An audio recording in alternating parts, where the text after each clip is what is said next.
So one of the edge stitches that you can do is what I tend to call blanket stitch, but you'll find in books and things called buttonhole stitch, because it's the same stitch whether you're edging a buttonhole or doing the edge of a blanket. So the way to do it is, if you imagine that we're going to put a stitch in and it's going to go along the top and down. So if you imagine a kind of a little square as to where the blanket stitch is going to be, and it's going to have a line across the edge and then little lines coming in from the edge.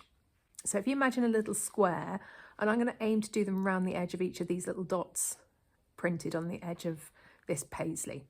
So from the back again, I've got a knot in my thread, and I'm going to come up at the top left hand side of that little square to there, and then pull the thread all the way. Then the thread is going to just be loose for the time being, and you're going to go down at the bottom right hand of that imagined square.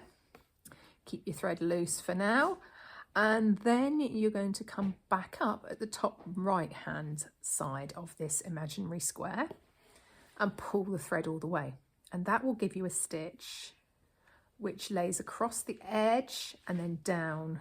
So you've got a little sort of two sides of that square. So the second stitch along, we've come up in top left hand side. We're going to go down in the bottom right hand side of our imaginary square, leave the thread loose for now, and then come back up at top right and then pull all the way.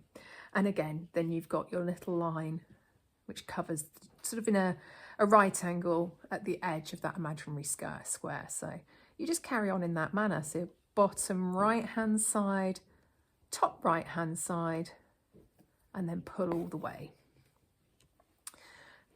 Bottom right, top right, and pull all the way. And you continue all the way around the edge of the thing that you're fixing into place, and that is your blanket stitch.